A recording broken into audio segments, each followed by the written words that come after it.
Thank you. Greetings, everyone. I'm so honored and thrilled to be a part of this series.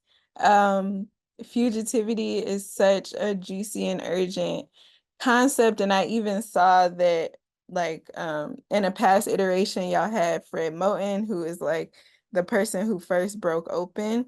Um, well, mm, is a person who introduced me to like an intellectual flavor of fugitivity. But when I was really struggling with it, I was watching a interview between Hortense Spillers and Alexis Pauline Gumbs. Spillers being this like phenomenal Black feminist theorist and thinker, and Alexis Pauline Gumbs also being a Black feminist theorist and thinker and poet and oracle. But Alexis described fugitivity as the quality of Harriet Tubmanness. And that really was like, like, when you be struggling with a concept and you're like trying to get it in this like intellectual way, and then somebody says something, you're just like, wow, if I could understand fugitivity as the practice employed by Harriet Tubman, which I know, right? That's Black History Month. That's like, I'm coming back to get you. Like we know that in our well, many of us know that in our bones. So to connect that to the concept of fugitivity was really deep for me. And that brings me to supine possibilities, which I'll be talking more and inviting us to participate in because, Harriet Tubman had a condition called hypersomnia, where she would sleep, rest, fall out, fall down at random periods throughout the day. And that is a part of the story that we don't get, right? But again, through the work of so many beloveds, including Alexis Pauline Gumbs, I've really been invited to kind of sit with like what it means to hold Harriet Tubman close. Um, as like a disabled Black heroine, right? And someone whose body knew the ground, whose body knew rest, and whose body insisted upon rest. So that is how I enter and relate to the concept of fugitivity. Um, and hold on, I made some notes. I've been trying to get the time thing right, so I'll be really grateful for the timekeepers kind of helping me trudge along. My goal is to have us in a space of like closing reflection at around 7 or like 7:05. So if y'all could help me in getting there. So what is experiments in supine possibilities? One of the things about these times we are living in, I've just been really bearing in my body like the ache of life in the time of genocide. And of course, I've been saying out loud and in my head, like, there's no business as usual at this point. Even if we're pretending to like keep on going and go to work and do other, like, there's no usual in the atmosphere right now.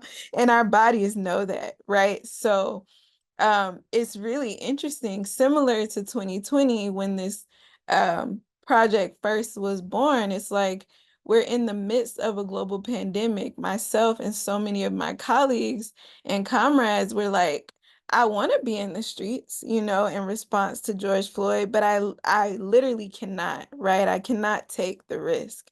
And how do I enter struggle, right, with a different level of capacity, with a different level of vulnerability in my body? Um, and so that was kind of what I was thinking through, and some deep study around disability justice, some deep perpetual study around Black feminisms. So I began to think about the Combahee River Collective Statement. And for those Boston, sorry, in real time, I guess one of the things I was trying to build towards saying is like part of living in genocide time is really like abandoning the performance of perfection, right? Like, so I am showing up in my kind of like chronic pain, brain fog, but like really passionate and invested self. And I invite you all to just like hold close and with a lot of compassion, anything present in your body right now. Is everything okay with the tech? Okay. So yes, brain fog. I have notes. Um,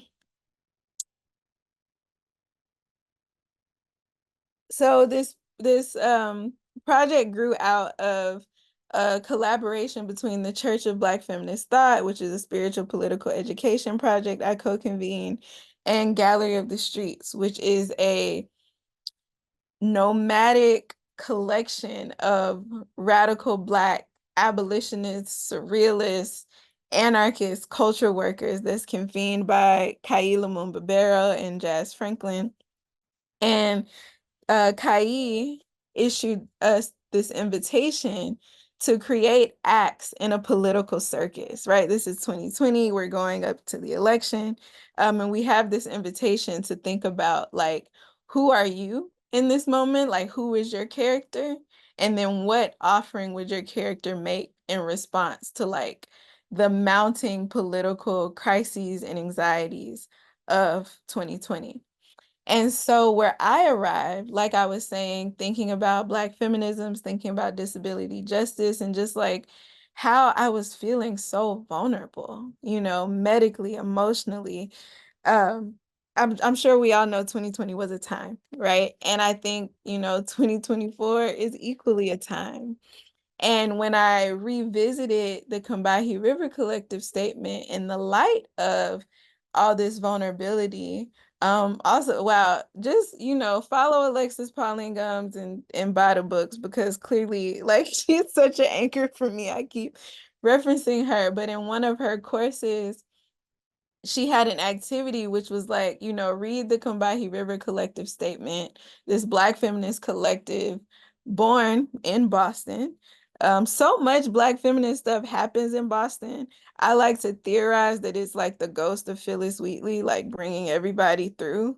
Um, so the Combahee River Collective, they're drawn together. They're responding to the heinous trend of Black women murdered and throughout the late 70s, or I guess the 70s in general.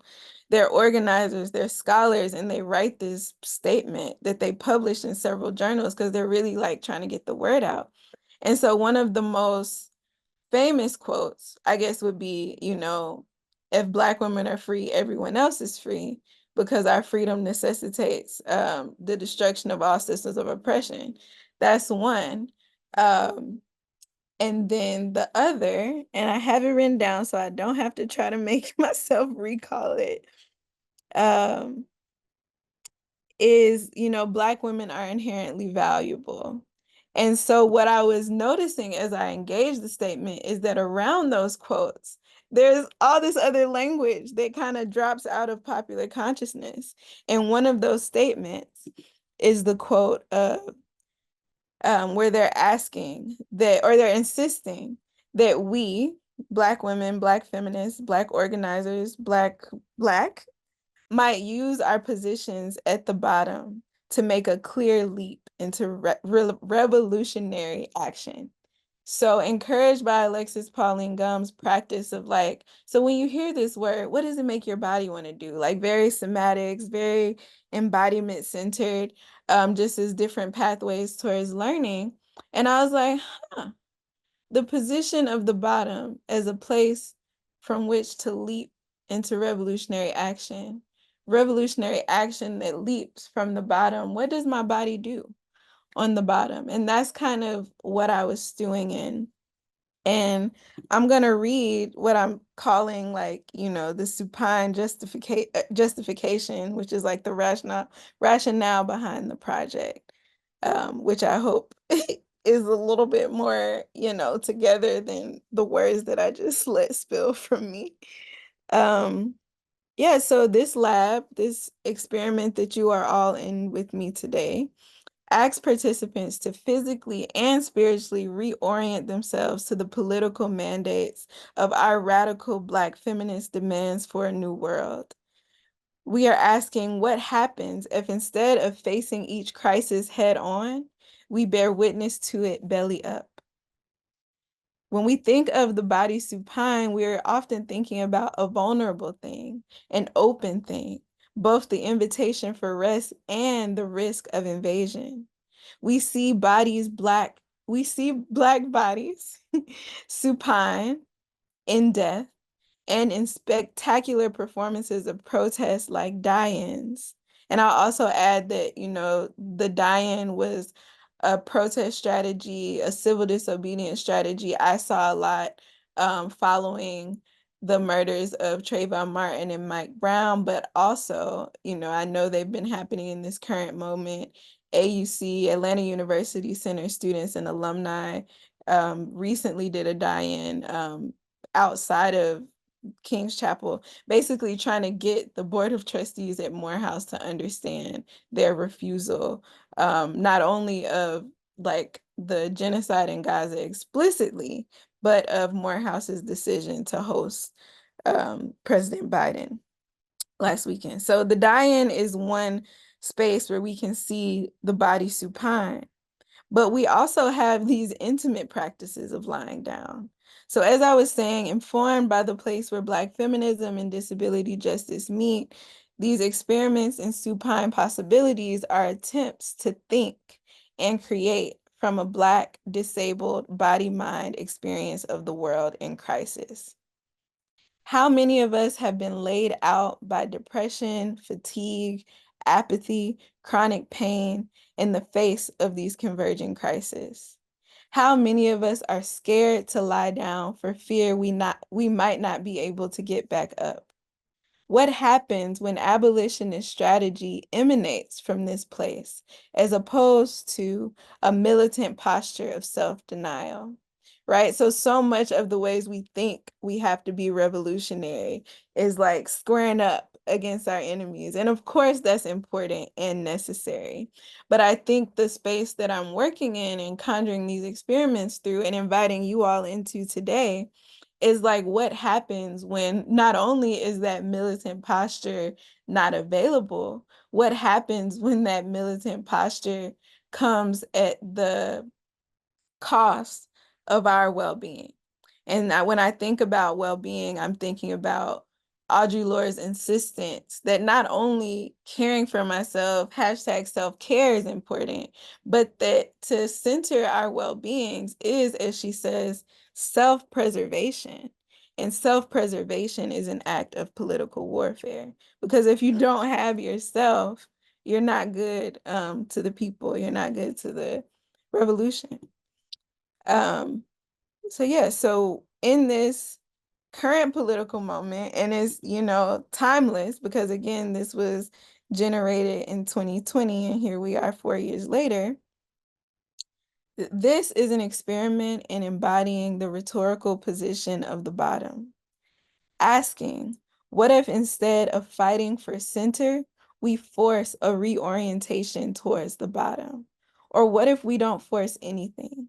What if we build from here? Allowing our bodies something to rest on, training our eyes beyond the ceiling, roof, clouds, cosmos. Lying on the back refuses to offer it up as a bridge. The Supine Possibilities Lab is an attempt at weaving together Harriet Tubman's hypersomnia and Breonna Taylor's stolen sleep. The Supine Possibilities Lab invites us to unthink surrender and pushes us past the carceral limits of popular imagination. What justice can we and should we conjure for fallen, forgotten, and disappeared Black women, trans and cis, and femmes? How do we complicate our notions of rest and individualist practices of retreat? Supine Possibilities invite slow contemplation of these questions.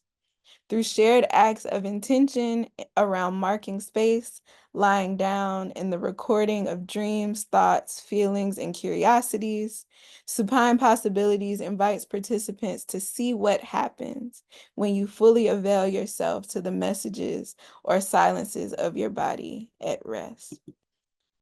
And with that out, I want to invite us to just take 3 grounding breaths and kind of like let all those words drift in and out, or you can sip them in, you can just let them float by, you can reach on to whatever stuck to you. But let's just take a moment to find our bodies. And I like to draw attention to where my body is meeting the ground beneath me and just say hello to the earth. I invite you, if it's accessible, to raise your shoulders up really close up to your ears, like we do when we're stressed sometimes, and then just drop it all down. And let yourself be heavy against the ground. And trust that you are held. And here I just want us to take 3 deep breaths. And I'll mark my inhales and exhales, but of course, we all know how to breathe. So you're welcome to breathe at your own pace too. I'm gonna inhale and exhale.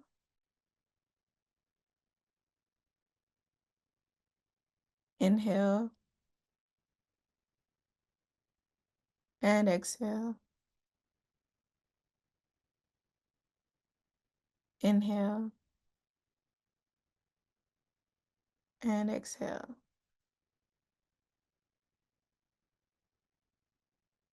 And if there's anything that needs to be stretched or uh, shaken or just anything you need to move just to bring your body into this present moment with you, I invite you to do that.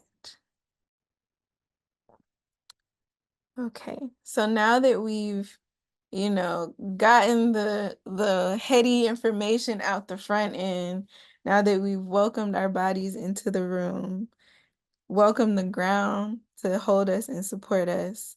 I'm gonna play a video. There is a long, long, long history of Black and Palestinian solidarity.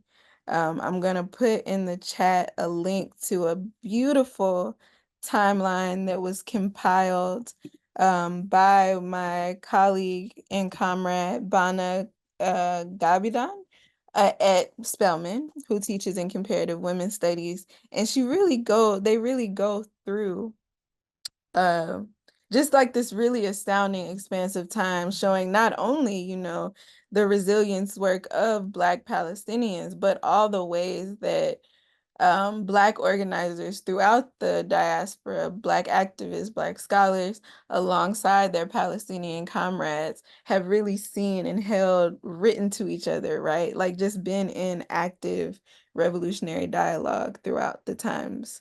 And of course, we see a lot of that in the time we're in now. And I hope to contribute this happening to that tradition as well.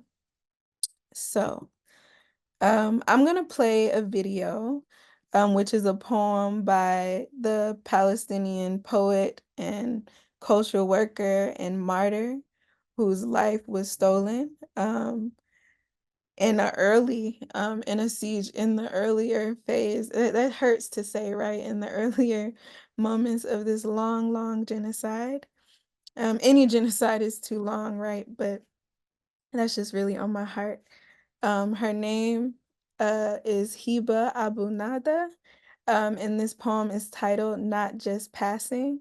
And it's read in another kind of remarkable instance of transnational solidarity by a Sudanese culture worker, scholar, and spiritualist that I'm blessed to call my kin, Umnia Nasir. So give me a moment to share my screen.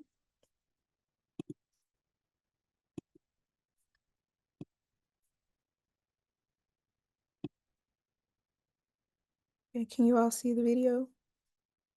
Yes. Making sure the sound is doing its thing.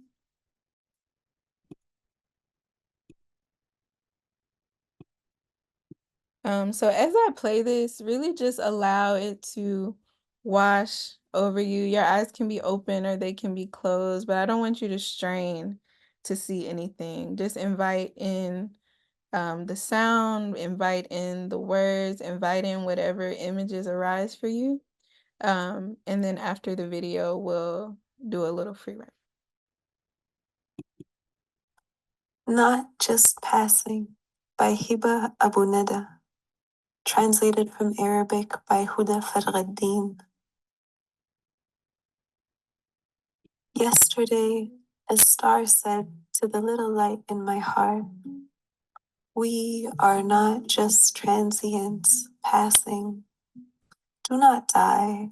Beneath this glow, some wanderers go on, walking. You were first created out of love. So carry nothing but love to those who are trembling. One day, all gardens sprouted from our names, from what remained of hearts yearning.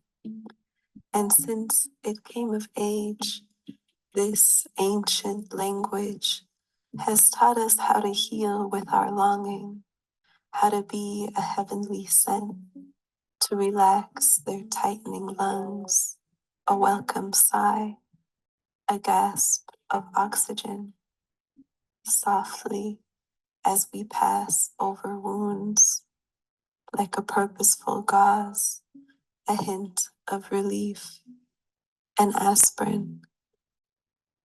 Oh, little light in me, don't die, even if all the galaxies of the world close in. Oh, little light in me, say, enter my heart in peace. All of you, come in. Hiba Abu Nida was a Palestinian poet, novelist, and educator, and she was killed in her home in Gaza Strip by an Israeli airstrike on October 20th, 2023.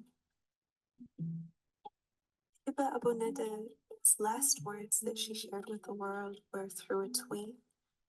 On October 8th, she tweeted, Gaza's night is dark apart from the glow of rockets, quiet apart from the sound of the bombs, terrifying apart from the comfort of prayer, black apart from the light of the martyrs.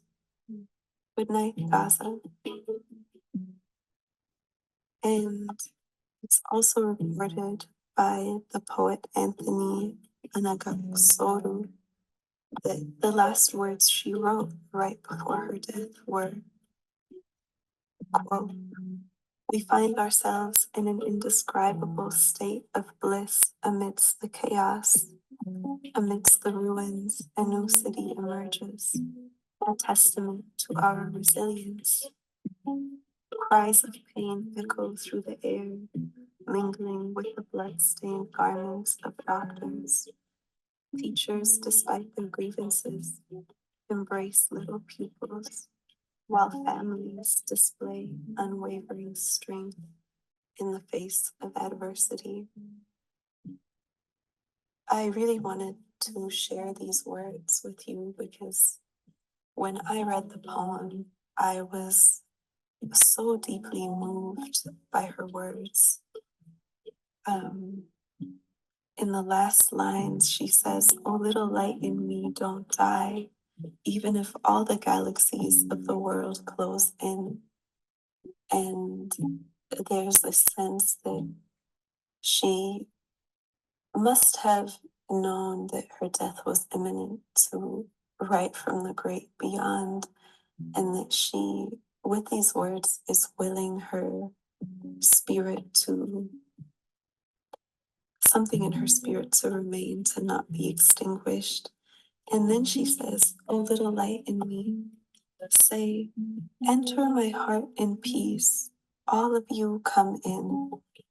And this invitation to enter into the light of her soul, um, even once she's gone, is really, really profound. Let us remember Hiba Abu Nada.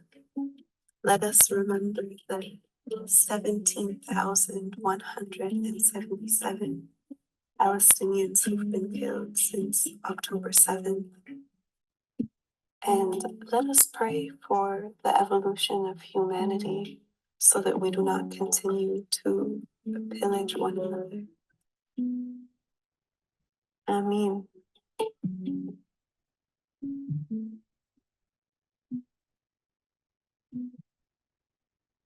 Mm. Ooh. I'm gonna invite us to take another deep breath.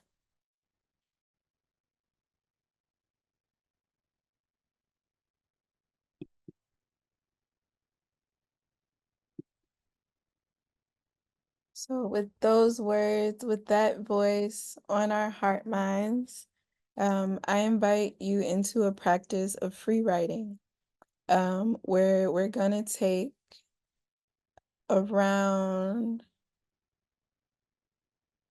5 minutes to reflect on whatever's showing up for us right now. And I'd like you to carry with you into this reflection the form of the hypothesis. If then, if I blank, then I blank.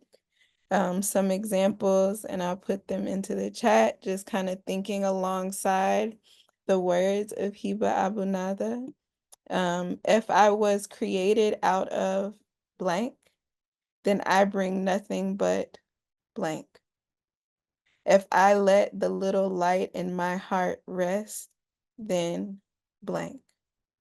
But those are just examples. You're welcome to move towards any hypothesis that feels present for you right now.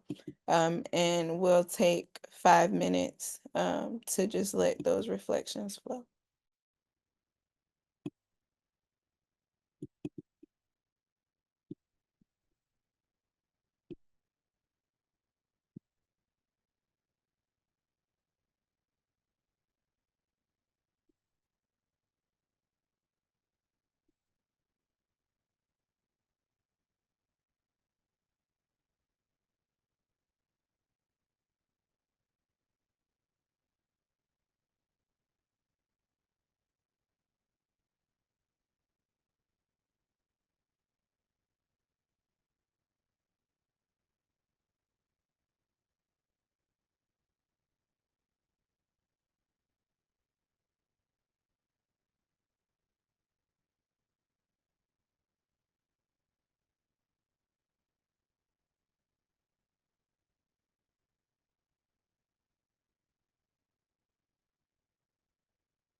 You have about a minute left,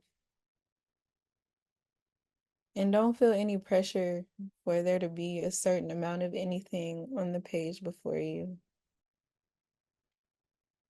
You can write it on your heart or write it in the sky or just trust it's written wherever it's written.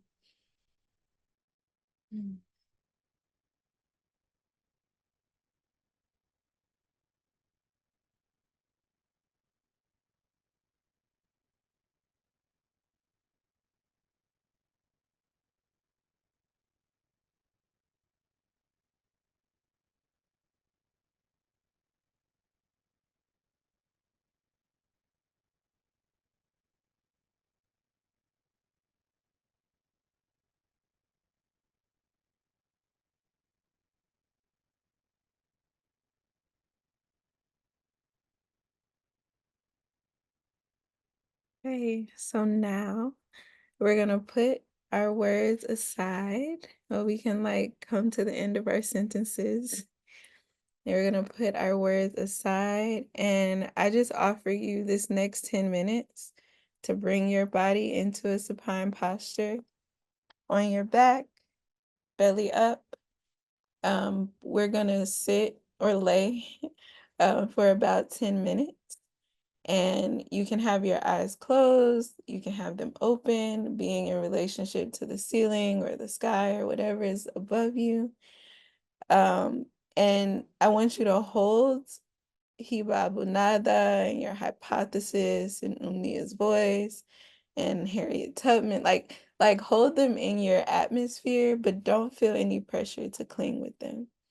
Um, and yeah, just we'll see what arises. But for now, just be in the space of stillness. Yeah, and I'll start a 10-minute timer. Yeah.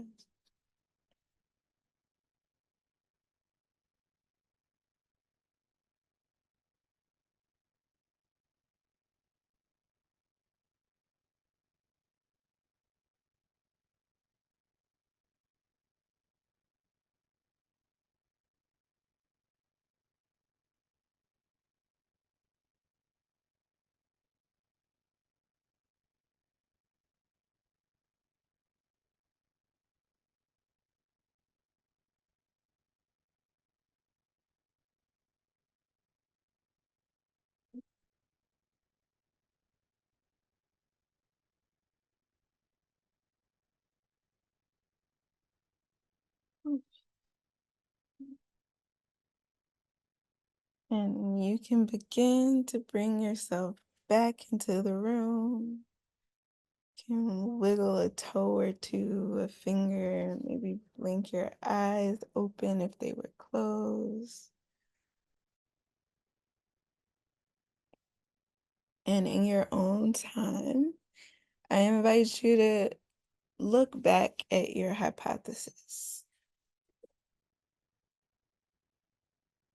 And we're just going to take 3 minutes to just reunite with our hypothesis and also just move back right into the now. Um, and yeah, time is doing what it's doing, but I really did want to honor at least laying for 10 minutes. So we'll take the next 3 minutes to just be in a space of reflection with your hypothesis. If you want to free write some more, just reflecting on what your supine experience was, but you can also just think or just stare, trust that any understanding you need is being drawn towards you right now. You don't have to reach for it.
Okay.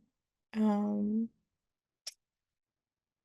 I would now just like so we technically have just about 5 minutes left. But I'd like to invite just reflections. What are your findings or wonderings or any curiosities that linger with you, or even just you can reflect on the poem, you can reflect on just what your heart is holding right now.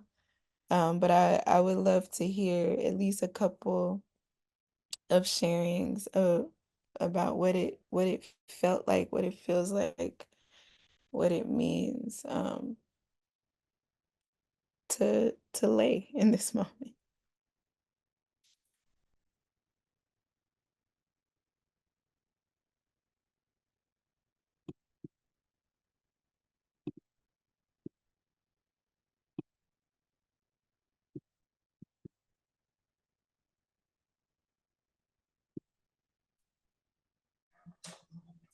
Hi, Lonnie again.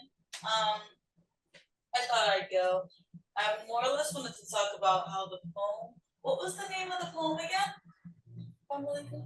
Not just passing. Not just passing made me feel. I thought it was beautiful. The way the author put together the words, or the poet put together the words. Um, I was hit with the sense of relief in my own mind, thinking about ahead in the future about how she'll feel better, later on when things are like when the conflict is resolved, and how these feelings will subside and she'll feel another way. And then I was kind of hit with a sense of dread, knowing that she had passed, before being able to see the light again and see things get better, if and that's even in itself in the future, hoping that that will happen. Mm, thank you.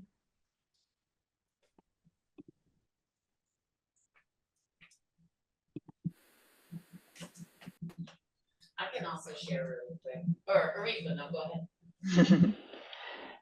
ahead. I was just gonna say, like, based on the last share, um, I was thinking about how she in the poem was saying like the little light in me don't die, and I think I don't know, like I got very emotional listening to the words, and it just feels to me like I don't know, like her light through words is still here and touching us, and yeah, it just speaks to like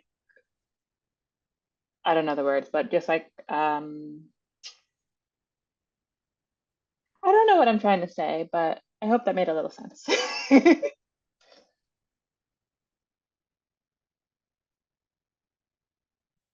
These reflections are making me think of in the recording Umnia reads like Heba's last tweet.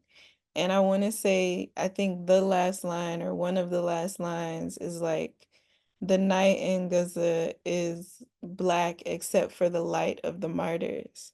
So this association between light and the dead is really like, ooh. But also, mm, I don't know. It's for me, it doesn't ring hopeful, it just rings true. Um, yeah. I wanted to share a reflection about just like the process that we were just in. Like, I feel really enchanted by it. Just like the, um, can you tell me the poet's name again? Heba Abu Nada. Abunada. Eva's like words, just really with the awareness of her killing, just like softening me, loosening me, and then being invited to write this thing that I'm not thinking too hard about because it's only 5 minutes.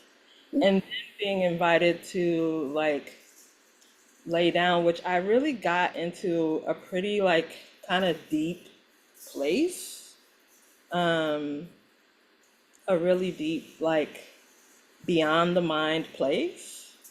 And then to return to what I wrote, it felt very different. It felt very potent. It felt very like I was able to receive the words that came through in a way that really touched me. Um, so yeah, I just feel really enchanted by all of that. Thank you. Ooh, yeah, I feel all of that, even in my like facilitator body and all the kind of like thoughts, papancha, like running through my mind as I laid down. I too was surprisingly deep in that space. And I think part of that is how much our bodies are yearning for stillness in this moment. And it's there, like it's there waiting for you. I was joking, like when I first pitched these experiments, the elder Kai, or elder is a weird word, but this person I love who's older than me and teaches me a lot. I was like, look, if I could just get if all I get is Kai laying down for 20 minutes, I feel like I won. You know? Because our movement OGs run, they rip and they run. And I think the earth can no longer sustain that pace and thus our bodies cannot. And the other thing I wanted to add, what I was saying earlier about like kind of trusting that all the understanding will be drawn to you is inspired by a quote by this Black woman writer named Marita Bonner, who was like writing in the 1920s this very evocative essay about what it means to be young, Black, colored, and a woman. And she makes this turn towards like spirituality and esoterics. And she's like, sit like the Buddha and draw understanding to yourself. And me and my kind of ambling Buddhist practice and study, like to encounter that nugget in this text from the 1920s just really sat with me. And another citation that arrives is from the scholar Kevin Quashie, who has a book called The Sovereignty of Quiet. And it's like, I want to say the subtitle is Beyond Resistance in Black Culture. Um, Marita Bonner. And one of the central argument, like one of the scenes he reads, right, is that protest at the Olympics where the two brothers are raising their fist and their eyes are down. And I've been thinking a lot about the protest tactics employed by my AUC students, particularly at Morehouse. And there's this discourse about what counts as disruption. And I was like, and I'm even emotional now, like they were so scared. And for them to like turn their backs and lift up flags, and the faculty too, the one sibling who stood and raised her, like I'm just like, I could never discount that mode of disruption, because what I feel and know is like when you decide to stand or turn your back as a symbol of your own refusal, like not just on some groupthink shit, even though groupthink gets us a lot of places, right? Like you said a chant and I'm repeating you, beautiful. But I think there's also something that I was trying to express to the students, which is like, if y'all are trying to convince people that they should do it and da da da, and I was like, if folks are scared, like invite them into like, this is you standing on your integrity, right? Don't just do it because I say it. Like stand on your integrity. When have you had enough, right? When do you no longer want to hear what this man has to say? And then adjust your posture, right, accordingly. So yeah, I think I'm thinking so much with that, and how it bears on how we understand fugitivity to be. And I think just by way of closing, though I hope like we'll keep reflecting and keep supining and like know that this is a space and a practice you can access in the face of all the moments that are to come, right? We're going to leave this Zoom and genocide is still genociding and Cop City is still Cop City. Like, the things are forever compounding. So I just really offer this as a practice that doesn't feel escapist, but feels like a enchanting mode of being with your body, your mind, your heart through it all. And so just to connect the note of fugitivity, I've been listening to Freedom, so many citations. I am an educator, like I can't get out of it. Um, and I've been listening to Robin D.G. Kelly's Freedom Dreams. And one of the things that he chronicles that was like, to me, was like so many Black revolutionary like so many Black ideas about freedom come out of the understanding of Exodus, particularly like the book of Exodus, right? And this is why I'm like, Black studies has so much to say to this moment.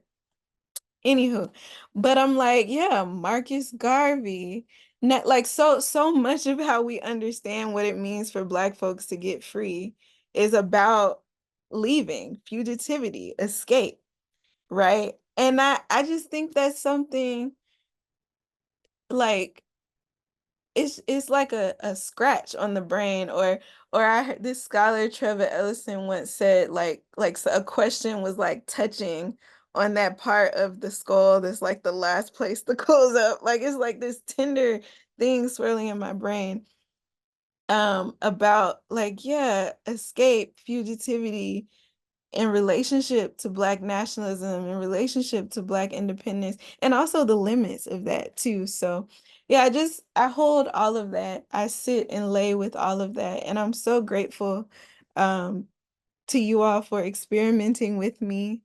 And like I said, I hope you will take not only just the energy of the space we just shared, but the practice forward with you in your life.